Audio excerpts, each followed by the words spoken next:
Hello, everyone, and welcome to this look at Mid-South Wrestling. And now your host, Rodney West, and his co-host, Brent West. Hello again, everybody, and welcome once again to our look at 1984 Mid-South Wrestling. And this week we're going to be covering episode 251. It was originally aired on June 28th, 1984. And as we've said before, they still hold up to this day. What tremendous time it was. I thoroughly enjoyed it. I thoroughly enjoyed reliving these moments. And a lot of these shows, at this point, we're sitting in the audience. Good shows. These are good shows. This show coming up right here is a really good, and it shows why Mid-South Wrestling was doing so well in 1984. And go ahead and start this one because this one is great. As they say, over 1 million people watch this show every week. 1 million people. Think about that. Ladies and gentlemen, so we start off the show as Terry Taylor and Steve Dr. Death Williams. And as we left you last week, both were out there. And this was the opportunity for Steve Dr. Death Williams to hand over the Mid-South Television Championship medal. But this time, as he gave the choice for Mr. Khrushchev, he gives it to Terry Taylor. You want it? You got to take it from me. I'm not giving you anything. I don't care if you did win it. If you want this, I'm going to put it on the pole. If you can take it from me, you can have it. And so that begins the transition of Steve Dr. Death Williams. And let's be honest, when he first got started, he wasn't that great. But as he begins to get out there and he gets in this new attitude, it becomes more him, I think. And the real and this semi-okay wrestler becomes this great superstar. And he was so good at this. He was so good at telling Terry Taylor, if you want it or if anybody wants it, you're going to have to come and get it. That's what made it so good. And it was very subtle. It wasn't an in-your-face type thing. It was just very conversational. It was no confrontation to it. If you want it, you have to take it from me, just like everybody else. About the time, then he walks off with the medal after he tells Terry Taylor that, and of course Taylor has it, says that, well, if that's what you want, that's what you'll get. Then comes Buddy Landel, and he's out here this week. And last week, he was challenging the Junkyard Dog. This time, he's going to challenge Sonny King, and he challenges Sonny King for a match. And later on, that turns out not to be turns out exactly how Buddy Landel decides it was going to be. Later on in the show, right after that, we get to see the footage from the Superdome Wrestling Extravaganza, the Ghetto street fight between the Junkyard Dog and Hacksaw Butch Reed, and what a match it was. And like I said, the Superdome was not a place that things come to an end. It was just the beginning, and this was an example of it because, anybody and everybody was involved in this. The crowd was at a fever pitch, and then comes Buddy Landel, and then it starts the ball rolling. From the match, Landel gets involved. Then it's Butch Reed, and then Landel, and then Ernie Ladd comes in and drops the big legs, and then of course Reed wins the Ghetto street fight. And then they think they're going to tar and feather the Junkyard Dog, but no. Here comes the cavalry with Sonny King and the Rock and Roll Express, and they corner Buddy Landel. Landel gets repeatedly headbutted by the Junkyard Dog, and he goes face down. And then Sonny King opens it up, and they tar and feather Buddy Landel. He finally gets him. Of course, it's one of those things, you lose the battle but kind of win the war as Landel gets back what he gave him. The people were going crazy. We were there live. The people were going crazy when Buddy Landel was getting tar and feathered. We talked about last week on the last episode, we talked about our father Ron West getting his nose broke, and we're going to show that. Let me turn this on and let's show him getting his nose broke right here on. And here we go.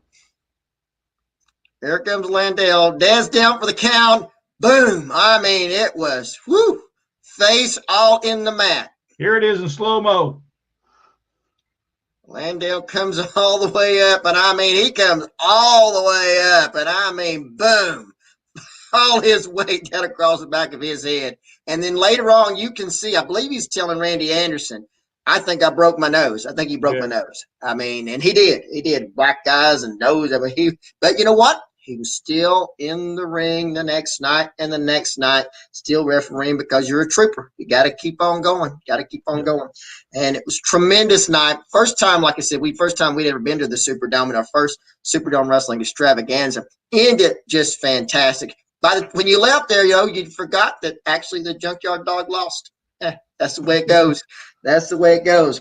Then we have match number 2. It's Wendy Richter returning against Princess Victoria. Again, another tremendous match. And Wendy Richter, I mean, you could tell this was a superstar, someone very special. Not to discount Princess Victoria, but just the mannerisms and the polish, I think, of Wendy Richter was already there.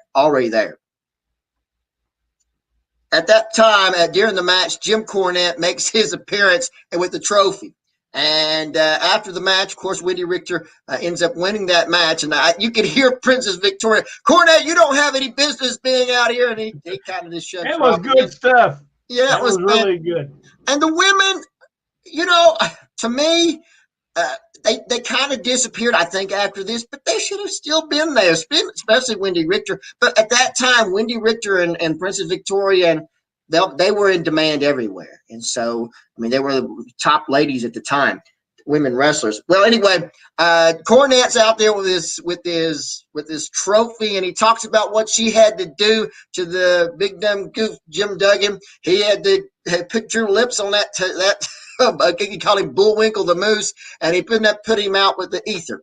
And then he said, I'm going to do something that's never been bestowed on anyone. I'm going to make Wendy Richter the first honorary member of the Midnight Express. About that time, here comes Jim Duggan. He slaps Cornette out of the way and snatches a hold of Wendy Richter, gives her a big old kiss, grabs that trophy and breaks it on the ground out there. He gets his revenge, but this is only the beginning between Cornette and Jim Duggan. And that was the beginning of a feud that drew a lot of big houses in Mid-South wrestling. A lot of big hits. Yeah, it was, and Jim Duggan, Jim Duggan was just over as a Rock and Roll Express or Junkyard Dog, really. I mean, really was. He really was. Next match comes up. We have the Fantastics, Bobby Fulton, Tommy Rogers against Pat Rose and Barry Orton. And really, Pat Rose and Barry Orton was a really a good tag team. The people already, and I think this is only the second week for the Fantastics. I don't think we'd even seen any videos of them as of yet. They've just been there wrestling. And again, the people already behind them, they're already going, go, Bobby, go. And like I said, they've only been there for the 1 week, and already you can see that this is going to be good potential, especially I think this is about where the Rock and Roll Express was about to make their exit. Very shortly, going back to Jarrett, and I would like to get the full story on that. I had an opportunity to see an interview while the Rock and Roll Express was back over in Memphis, and as far as probably they were concerned, they were going to be in the top spot. But in the process of all that, renegotiations with the Fabulous Ones, they're back, and instead of being on top, they were back on the third match. Of course, they're against Randy Savage and Lanny Poffo. And I remember an interview with Lance Russell and Ricky Morton, Rock and Roll Express, and this was a match coming up in Louisville. And Ricky had said, we left here so that we could prove ourselves worldwide, and we did that, and now we're back. And it just seemed like that was kind of a dig, if you ask me. But like I said, Fantastics were there. They ended up with a big gorilla slam. Tommy Rogers picked him up, slammed him on top of Barry Orton for the 1, 2, 3. And again, though, that was messed up pretty badly. Yes. They didn't have their tag team stuff down yet. It took them a while. I remembered it after I watched it on this program. I remember saying it's going to take them a while to get their tag team stuff down because they had not been a tag team up to that point. That was the first time they'd ever teamed with each other. So they were having to get their stuff together. I think he went to pick him up. And he kind of tripped over the guy when he was going to go slam him on. But all over him.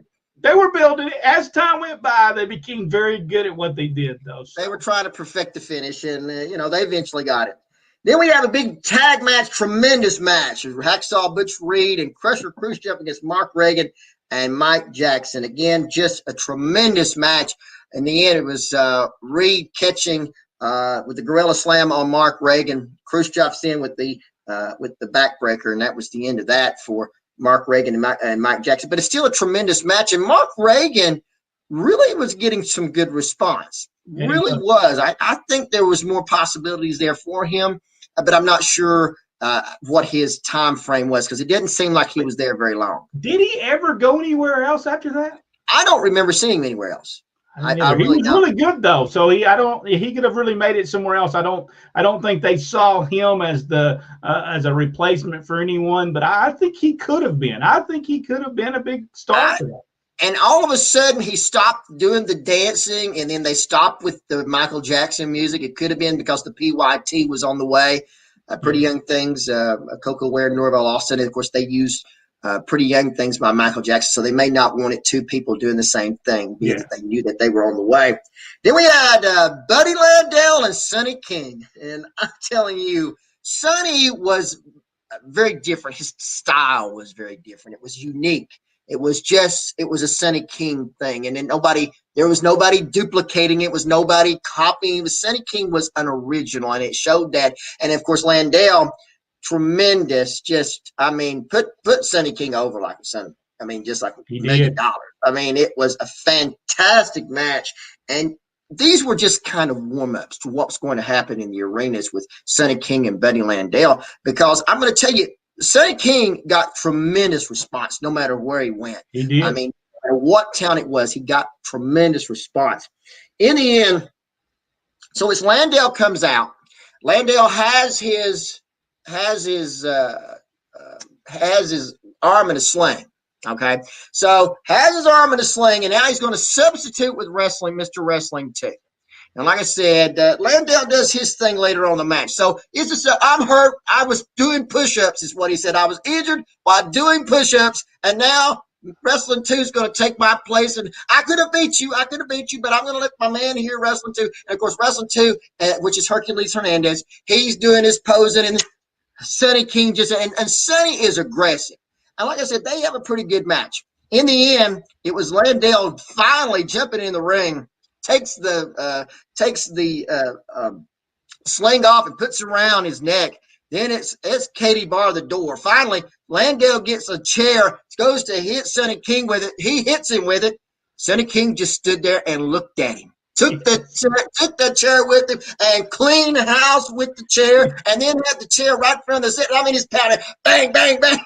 It was funny because during that match, I found it. Bill Watts was doing the commentary, and Bill Watts said, Buddy Landel said he was working out and he hurt himself. Now, it can happen. You can do that, but I'm not for certain that's the true story about Buddy Landel. He tried to tell a story about it. He just didn't want to get in the ring with Sonny King. But Buddy was always doing that. That's the reason he had such heat, because he could beat everybody. He could beat them all, and then the next week he'd do the old Don Carson and say, "Hey, I beat everybody." Buddy was great. Yeah, it was fantastic. Fantastic. Then we had one of my favorites, Ernie Ladd. Oh boy, Ernie was in tip-top condition on this one. He stops the ring announcer. He said, "Wait a second here, Mr. Ring Announcer. What do we have here? You give me two bums again. What am I, some kind of bum singer?" We used that forever. What do I look like, some kind of bum singer? I'm telling you, it was hilarious. I want that Magnum TA. Bring that Magnum TA down here. He is hiding behind his mother's coat string. And Ernie Ladd, just brilliant. He had that jacket on, and finally he gets the two opponents. He gets these bums, and he throws the bums out of the ring, and finally Magnum TA comes out there. And he said, "What are you coming out? You didn't bring the belt with you. I don't want to take that. You'll get that belt and bring it back here. Put it behind your mother's string tail, apron string." And then he's turning around looking at the crowd, and he said, "Why don't you people shut up out here?" And he said, "Just quit talking me to death. Don't talk me to death. Don't get that belt. I don't want you to be beat today, right here in front, at this moment, at this hour. Get that belt." He finally comes, and he turns around and looks at the crowd again. And when he comes back around this time, he snaps Magnum T, and then Magnum T pulls his shirt off, and he's after, and Ladd scoots out of the ring, and he finally said, "No, I'm not going to do this. You don't have enough TV There's not enough TV time on here. I don't want anybody complaining. And furthermore, he didn't even bring the belt out here. And then he walks away. It was just brilliant. And that basically is the way the show is, with Ernie Ladd walking away. They go back to Watson and I think it was Boyd Pierce or Jim Ross. I forget which one now. And then, of course, they announced the matches for next week. Mr. Wrestling 1 versus Mr. Wrestling 2. And we'll see the first edition of the PYT. But, again, Ernie Ladd, anytime Ernie Ladd's involved, anytime he's got the mic, it's magic. It's magic. I have used the deal, don't talk me to death, for many years after that. So Ernie Ladd has stayed with me for years. I still use it to this day. Don't talk me to death. That whole interview was just a classic. And I'll tell you,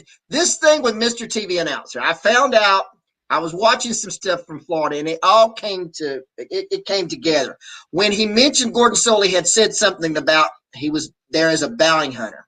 And then Ernie Ladd finally says before he walks away, I'm finished talking to you. And he said, because you're nothing more but a TV announcer. You're nothing but a TV announcer anyway. And then walks away. And then he says it again when he comes back out of the ring. Gordon, it doesn't. You are prejudiced against me. You are nothing more, but you suck up to that dirty roads. And then he said, yeah, because you're nothing but a TV announcer anyway. He's always been one of my favorites. I guess we have done this. Then what date was this? I'm blowed up. I'm sweating. I mean, Was this June 28th, 1984? This was June 28th, 1984, episode 251. And next week we're going to talk about, the PYT and a whole bunch more. And it's going to be interesting. It's going to be interesting for sure. As like I said, it's the summer, so it's heating up. All right, then we'll see you on the next episode on Mid-South Wrestling. So long until then.